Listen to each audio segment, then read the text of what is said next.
La République démocratique du Congo a célébré ce mercredi 17 mai ses forces armées, occasion de se souvenir de la lutte de Mzee Laurent Désiré Kabila afin de libérer le pays de la dictature après avoir passé lui-même plus de 30 ans au maquis. Vous suivrez dans ce journal des dossiers complets sur son héritage et bien sûr des témoignages. À Béni, les activités continuent de tourner au ralenti suite à l'appel de la société civile de manifester contre l'insécurité en hausse. Ce qui paralyse, comme vous pouvez l'imaginer, la vie au quotidien. Vous suivrez dans ce journal un reportage d'un de nos confrères sur place. En cette journée fériée du 17 mai, les agents de Télé 50 et leur directeur général se sont adonnés à une activité sportive, une bonne occasion, au-delà des tests cliniques, de se rendre compte du bon état des conditions physiques de chacun. Vous suivrez cette parenthèse intéressante parmi les éléments de ce journal.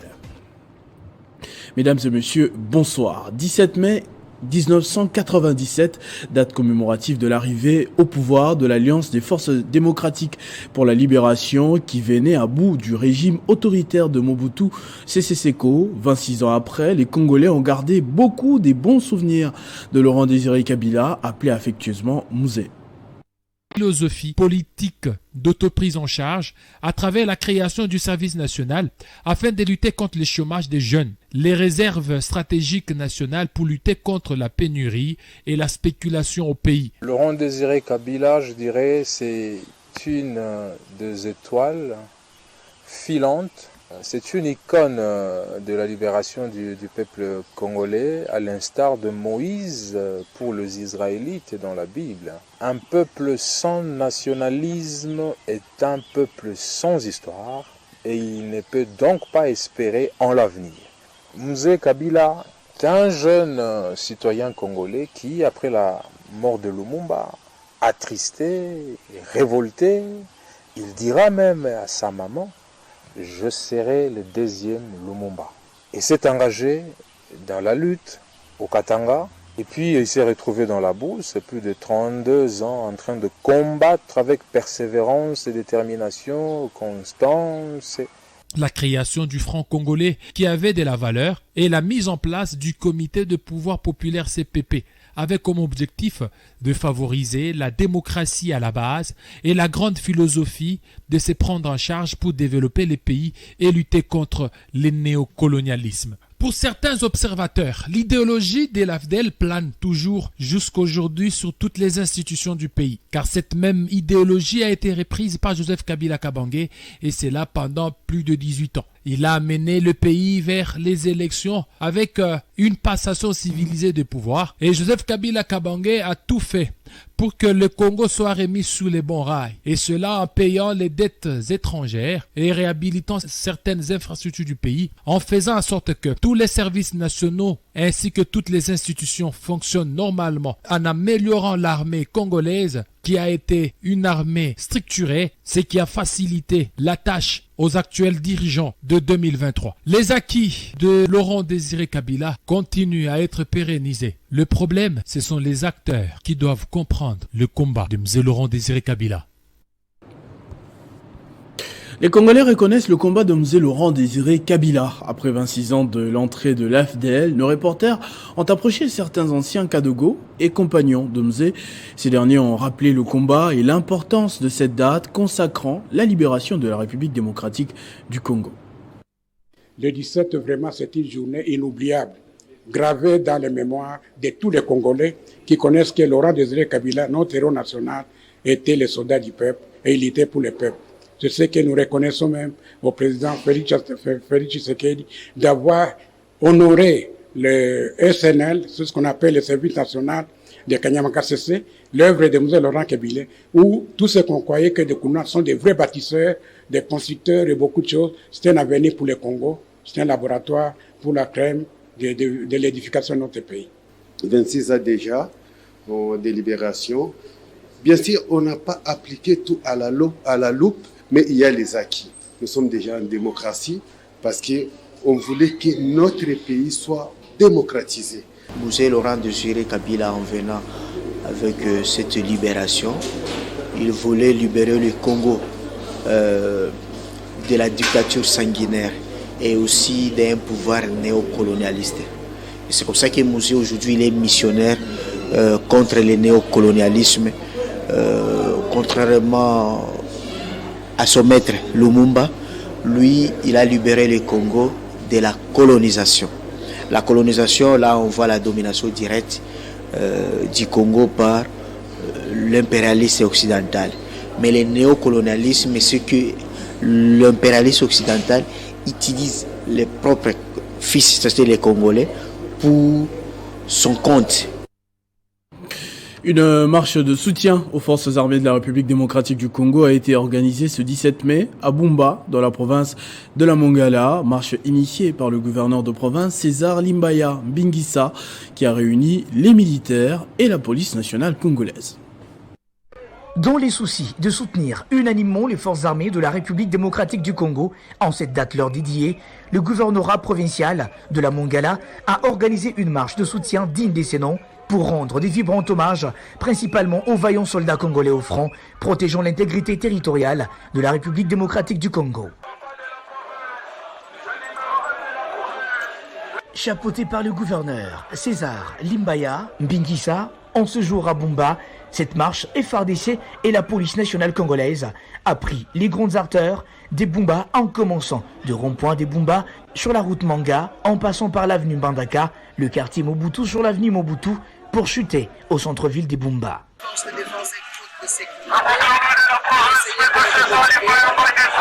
travers cette marche, nous voudrions démontrer le patriotisme de la province de la Mongala et l'attachement de la province de la Mongala à son excellence Félix Antoine Tshisekedi Tshilombo, président de la République, chef de l'État, commandant suprême de FARDC de la PNC, pour essayer d'être toujours à ses côtés, de soutenir dans les efforts qu'il est en train de constater nuit et jour pour essayer de préserver l'intégrité territoriale de la République démocratique du Congo. Pour joindre l'utile à l'agréable, la marche s'est sanctionnée par un cocktail. Tout s'est clôturé dans l'ambiance des bons enfants. Et le parti politique Chara Néné Nkoulou Ilunga commémore le combat pour la liberté de l'AFDL dirigé par M. Laurent Désiré Kabila avec une adhésion massive des jeunes musulmans kabylistes. Ils se disent déterminés à poursuivre la lutte aux côtés de l'autorité morale de ce parti. 26 ans après, les kabylistes saluent le combat du père du nationalisme. Le parti politique Alliance des Forces pour le Bien-être des Congolais, membre du FCC avec comme initiatrice, Dr Néné Nkoulou Ilunga, a choisi cette date pour non seulement célébrer les parcours des musées Laurent Désiré Kabila, mais aussi de poursuivre la lutte. Cette journée symbolise le combat contre la dictature, le combat pour le bien-être des Congolais. Voilà le sens globalement que nous donnons à cette journée. Et donc aujourd'hui, nous avons voulu commémorer cette journée et à l'occasion, nous avons profité de faire adhérer les jeunes qui veulent combattre comme Zé Laurent Désiré Kabila auprès du Raïs Joseph. Ce parti de l'opposition dirigé par l'apôtre Christian Numbi, président, a aussi mis son temps à profit pour conscientiser les jeunes musulmans sur les idéaux du parti. Nous travaillons aux côtés de Raïs pour continuer le combat de Mzé Laurent Désiré Kabila. Nous prenons le bien-être des Congolais par le travail. Faites rayonner notre drapeau partout en République démocratique du Congo. Près d'une cinquantaine de jeunes de l'Association des jeunes musulmans pour le développement ont décidé d'adhérer à l'AFBC. L'AFBC, c'est l'un des meilleurs partis politiques qu'on a voulu choisir parce que l'AFBC, c'est pour le bien-être des Congolais. Par la même occasion, ils ont remis des présents à l'initiatrice du parti Néné Nkoulou Ilunga sous une ambiance de détermination et de soutien au combat de l'AFBC. L'Alliance des nationalistes démocrates républicains congolais, ANADERC, en sigle, a rendu hommage ce mercredi 17 mai aux forces armées congolaises à la place du monument érigé en mémoire du soldat inconnu à la Gombe. Soucieux de rendre des dignes hommages aux forces armées de la RDC, le parti politique Alliance des nationalistes démocrates républicains congolais, ANADERC en sigle, s'est rendu ce mercredi 17 mai à la place de monument érigé en mémoire du soldat inconnu à la Gombe. Nous avons dit que cette journée ne pourra pas passer comme ça. Il faut évidemment venir ici pour honorer ces gens qui ne dorment pas pour nous, qui se donnent, qui versent leur sang pour notre sécurité. Les hauts cadres de ces partis nationalistes républicains ont déposé une gerbe de fleurs pour saluer la mémoire de militaires congolais, spécialement ceux qui défendent le drapeau au franc dans la partie est de la RDC. Juste après, les hauts cadres de Anaderk ont rejoint leurs militants, des milliers et milliers venus nombreux à Imka, communier avec eux en cette journée dédiée au FARDC. Prenant parole tour à tour, les cadres de l'Anadark ont essentiellement salué la bravoure des FARDC tout en rappelant à leurs militants la vision du parti en ce moment préélectoral. De faire de cette date du 17 mai une journée inoubliable, une journée glorieuse que nous garderons ineffaçablement gravée dans nos cœurs. Une date dont nous enseignerons avec fierté la signification à nos enfants. Signalons que l'Anadark, cette famille politique, travaille nuit et jour pour prôner sa vision en affûtant ses armes pour les élections de décembre prochain. En séjour au Nord Kivu, le sénateur Matata Pogno a remis mercredi à Goma des vivres et non-vivres aux déplacés de guerre du camp Chabindu Kachaka au quartier Mugungu, venu du territoire de Massissi, où ils ont fui la guerre entre les forces armées de la RDC et les terroristes du M23. Ces déplacés vivent dans des conditions difficiles, sans nourriture ni médicaments. C'est dans le but de compatir avec ces milliers de déplacés de guerre installés au cas de Chabindu. Nous sommes au quartier Mugunga à Goma, que le sénateur Matata Pogno s'est rendu sur place mercredi. Il n'est pas venu main vide. Le Premier ministre honoraire a apporté une importante quantité de vivres et non-vivres constitués de sacs de riz, de haricots, du sucre, huile de palme, oignon, pour ne citer que ça. Dans son message à cette circonstance adressée à ces déplacés, il leur a demandé de soutenir les FARDC pour restaurer la paix et sécurité.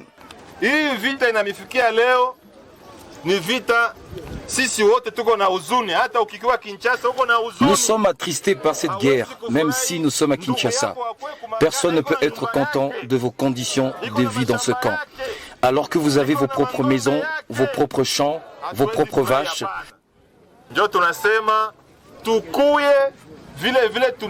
Raison pour laquelle on s'est dit, il faut venir vous voir et écouter vos problèmes. Comme lorsqu'on visite quelqu'un en difficulté, on ne vient pas les mains vides. On vous a apporté du sel et de haricots. L'essentiel est de soutenir les FARDC pour mettre fin à cette guerre.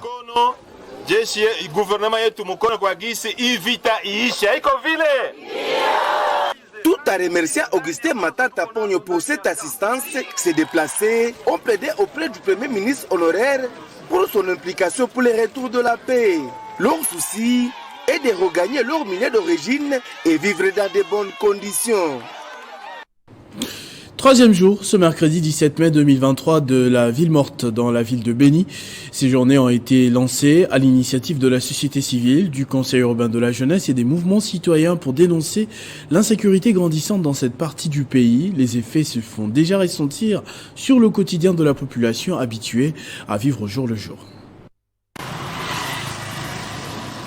Dans la ville de Béni, au Nord Kivu, les boutiques, magasins, stations-service, le banque, le supermarché et autres commerces n'ont pas ouvert leurs portes ce mardi. Ils ont respecté les mots d'ordre des organisations de la société civile qui ont décrété 5 journées des villes mortes pour protester contre l'insécurité. Au deuxième jour de ces mouvements, les habitants de Béni en ressentent déjà les effets sur leur quotidien, d'autant plus qu'ils doivent travailler pour trouver de quoi manger.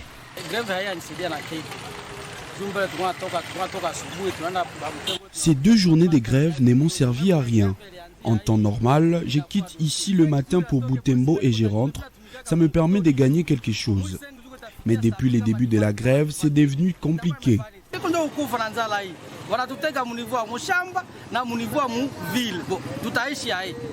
Augustin Sabouni est boucher à Béni, la ville morte, a des répercussions sur son activité. Il craint que sa viande pourrisse. Puisque la ville tourne au ralenti, il en appelle à l'implication des autorités pour mettre fin à l'insécurité.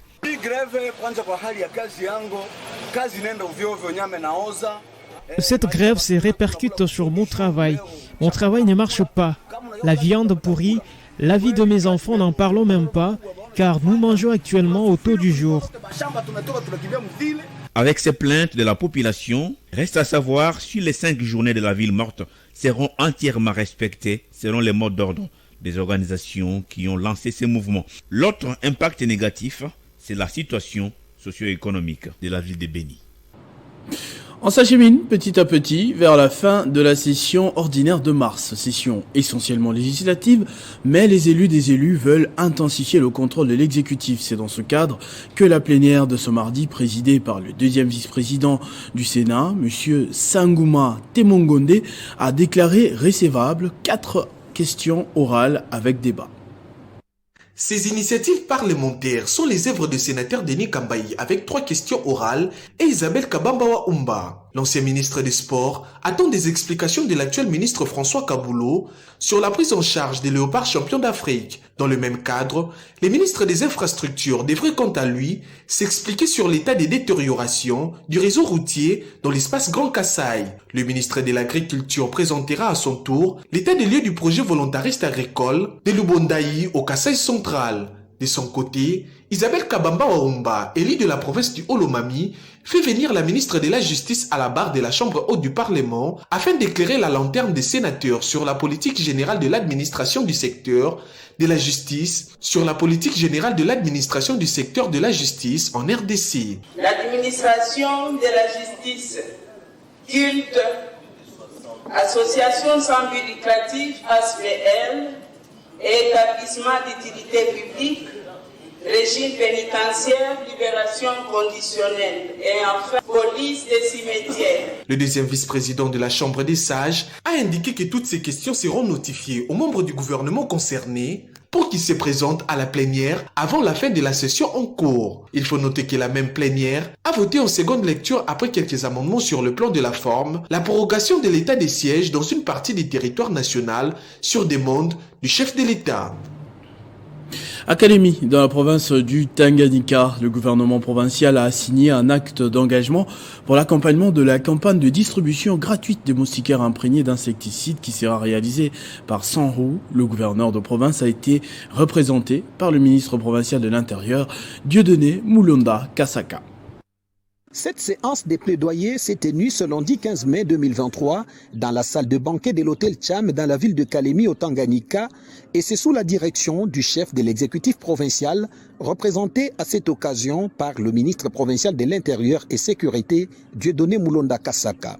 Elle a réuni en plus du pacteur les membres du gouvernement provincial, des chefs de division et du maire de la ville de Kalemi, des officiers de la police nationale congolaise et des forces armées et d'autres forces vives de la province du Tanganyika. Dans ce mot de circonstance, le ministre provincial de la Santé, Dr Kabessia Morisho Bob, s'est dit rassuré que la distribution gratuite de la moustiquaire imprégnée d'insecticides au Tanganyika aura l'avantage de contribuer à la réduction du taux de morbidité et de mortalité causés notamment par le paludisme. Il a au passage exprimé toute la gratitude du gouvernement provincial au président de la République et aux bailleurs de fonds, notamment les fonds mondiaux, pour tous leurs efforts consentis en vue de la prévention de la population contre cette maladie. Ayant eu voix au chapitre, le chef de projet adjoint des 100 rues, Gilbert Kalimouchi, estime à 80% le taux des préparatifs de cette campagne dans la province du Tanganyika et affirme que d'ici juin, la distribution gratuite de la moustiquaire va effectivement démarrer. Planchant sur le processus de cette campagne, Dr Alain Bokota, représentant du programme national de lutte contre le paludisme, a indiqué que cette activité rejoint l'un des piliers du programme du chef de l'État en lien avec l'accès universel des soins. À noter que cette séance s'est clôturée par la signature de l'acte d'engagement par l'exécutif provincial, des responsables de la police, des forces armées de la République et d'autres forces vives de la population, et ce, en vue de leur appropriation de cette campagne et leur implication dans la mise en œuvre effective de celle-ci. Lutte contre l'insalubrité. L'ASBL, les amis de Socrate Mubenga, il n'a pas voulu laisser passer inaperçu cette journée fériée. Ils ont décidé d'assainir la commune de Mongafula. Ils invitent la population de ce coin à emboîter les pas pour une commune plus propre.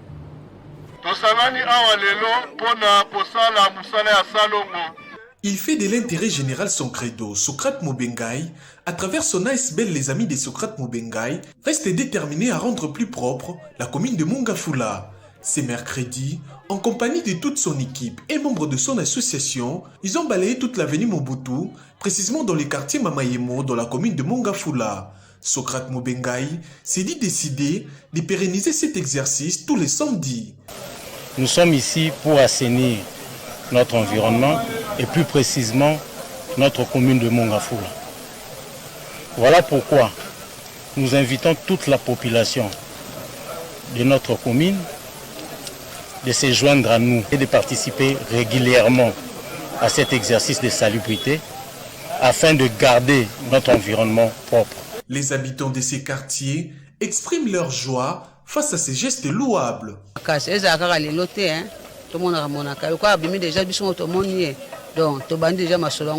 Ils invitent donc la population de Mongafula à l'assainissement de leur milieu pour éviter plusieurs maladies. Le parti politique dynamique des Républicains pour l'émergence du Congo, DIREC en sigle, a tenu ce 17 mai une activité de haute envergure, au cours de laquelle Madame Assina Kitumba Matembo, d'heureuse mémoire, a été immortalisée à travers la structure JASKI qui vise la transmission de ses valeurs à la jeunesse. Cette cérémonie présidée par son autorité morale, Moïse Agé-Aj Matembo, a vu le parti politique dynamique des Républicains pour l'émergence du Congo, DIREC en sigle, nommer la jeunesse féminine du parti, la JASKI, qui signifie Jeunesse Assina Kitumba, une manière d'immortaliser Assina Kitumba Matembo, cette dame de fer qui s'était distinguée par son travail, son assiduité, sa loyauté et son amour pour la patrie. Une pérennisation de ces valeurs à transmettre à la jeunesse. Immortaliser l'un de nos plus écoutés à la personne du commissaire national en charge de France, Madame Assina Kitumba Matembo. Vous savez, c'était une femme qui a marqué sa vie, qui a laissé des empreintes au niveau du parti. Il fallait calquer une jeunesse à sa manière. Et donc pour nous, non seulement il fallait nous immortaliser, mais il fallait aussi transmettre ces valeurs à notre jeunesse. C'était l'objet de la cérémonie d'aujourd'hui, mais nous avons fait une pierre debout. Occasion également pour les partis DIREC en cette journée commémorative d'enregistrer de nouvelles adhésions massives, une marque d'intérêt de la population aux valeurs incarnées par cette formation. C'était également un moment d'évaluation des potentiels candidats de la DIREC aux échéances électorales futures. Sortie officielle ce mercredi 17 mai 2023 de l'ASBEL, les amis de Ntofo à Lubumbashi. Il s'agit d'une initiative d'un digne fils de la commune de Kamalondo, Jean-Ric Muyenga Kiwele, dont l'objectif est d'aider les démunis ainsi que tout Congolais voulant contribuer au développement de la RDC et du Haut-Katanga. C'est à la maison communale de la Kamalondo que le coup d'envoi de la marche qui marque la sortie officielle de l'ASBL, les amis d'Ntofo, a été donné. Sous les rythmes de la fanfare Kiro, c'est plus de 1000 personnes qui ont répondu présents à l'invitation. Jeunes, vieux, tous sont venus soutenir les idéaux et ambitions de l'enfant du terroir, Jean-Ric Muyenga Lubumba, qui pour la circonstance était accompagné de madame son épouse ainsi que de ses proches. La foule a emprunté les avenues Lunda, Kipushi, passant par Babemba et Bassongé, avant de chuter à la paroisse Saint-Boniface. Ici, Jean-Ric Muyenga va d'abord se rendre à la grotte mariale, en vrai chrétien catholique, avant de rejoindre la foule en liesse qui l'attendait dans la salle polyvalente. Une foule qu'il va remercier pour la disponibilité et l'amour qu'elle lui porte. Pourquoi le choix des Kamalondo et les objectifs poursuivis? Jean-Ric Muyenga Lubumba répond. Je suis d'abord un enfant de la Kamalondo. C'est ici que je suis né. C'est ici que mes parents sont nés. C'est ici que mes grands-parents sont nés. Même si, comme je le disais, certains sont partis de Kasenga, certains sont partis de Tanganyika, certains sont partis de Lualaba. Ils sont tous venus ici et c'est ici qu'ils ont eu nos parents. Et nos parents nous ont effectivement mis au monde. Voilà pourquoi j'ai voulu lancer cette association ou cet ASBEL à partir d'ici. Nos populations sont en train de souffrir et nous, avec notre équipe, l'ASBEL, les amis d'Ntofo, nous nous battons pour que nous puissions ne fût-ce que donner une petite joie à toutes ces personnes, à tous ces gens-là qui sont dans la périphérie de la ville de Lubumbashi. À noter que les adhésions vont se poursuivre tous les jours au sein de l'ASBEL, les amis d'Ntofo. C'était l'événement de la journée. Télé 50 a affronté lors d'une récréation sportive le FC Classe, un match pour l'honneur mais également pour la forme, une récréation sportive qui s'est soldée sur un score de 3 buts partout. Jean-Marie Kassamba, Fabien Lumbala ou encore Crispin Chibassou étaient tous de la partie. C'était un 17 mai particulier pour l'espace 50. Le temps d'une pause, les agents se sont faufilés pour une récréation sportive, un match de football avec en face le FC Classe. Les agents, oui, mais aussi le directeur général de l'espace 50, Jean-Marie Kassamba, qui s'est révélé être en grande forme de bout en bout du match. Une ambiance plus que cordiale a régné tout au long de cette rencontre qui s'est soldée sur un score de parité, 3 buts partout et il n'y a pas eu de cadeaux de part et d'autre. Un exercice que le président des journalistes de Kinshasa conseille à tous les confrères, en commençant par la chaîne nationale, la RTNC, que Jean-Marie Kassamba compte défier lors de la prochaine rencontre. Nous sommes gagnants déjà, c'est beaucoup. Encore sain dans un esprit sain et vice-versa. Mais nous avons gagné, M. Ochokoum. Vous voyez, il a habillé en équipe adverse là. Donc, Bapoli. Mais bon, pour le moment, deuxième tour les Goya. Mais c'est de bonne guerre, hein, parce qu'à Télé 50, on est toujours meilleur. Voilà. C'était un très bon match. Nous attendons le prochain rendez-vous, ça sera le 30 juin. Et ça va tomber bien, c'est mon mois. Moi, je suis né le 11 juin. Et le 30, je vous prépare une belle surprise. Vous promettez des buts Je vous promets 2 buts contre la RTNC ou quelle équipe? Vous avez vu que Ochokoum est allé recruter des mercenaires. Ouais, écoutez, déjà le 11 de départ nous a causé un peu beaucoup de tort puisqu'on misait sur un 4, un 2, 3. Malheureusement, ça n'a pas payé. Lors de la manche retour, nous allons vraiment peaufiner autant de stratégies pour que Télé 50 puisse remporter ce match. Pour la petite anecdote, l'équipe adverse était composée des amis d'un agent de Télé 50, son directeur des informations, Christopher Ochokoum. Ce dernier a eu tort de sous-estimer le Roger Blanc. C'est vrai qu'on avait un peu sous-estimé l'adversaire, mais je vois qu'à Télé 50, les gens sont en bonne santé. Ils ont tenu tête à nous. Nous, on joue tous les dimanches. Eux, c'est un rassemblement brusque, mais ils ont quand même tenu tête 3-3. Ils pouvaient faire mieux. Nous aussi. Non, ils disaient qu'ils jouaient contre Fido au début. C'est ça qui mais bon, on attend la RTNC, hein, parce que... Un esprit sain dans un corps sain s'est avéré être plus qu'un simple slogan ce mercredi sur la pelouse synthétique de William Booth à Gombe pour la famille Télé 50.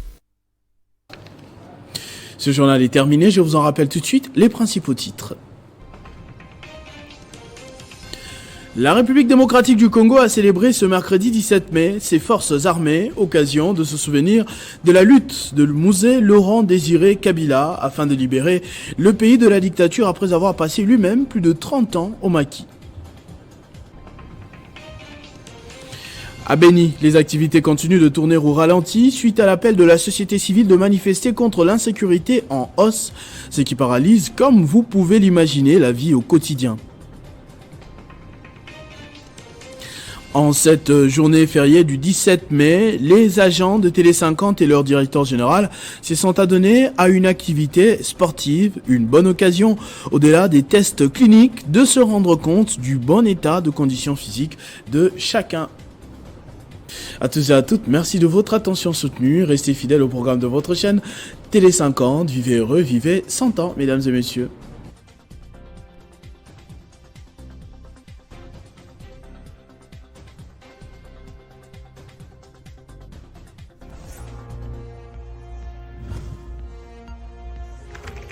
L'actualité reste incontinue.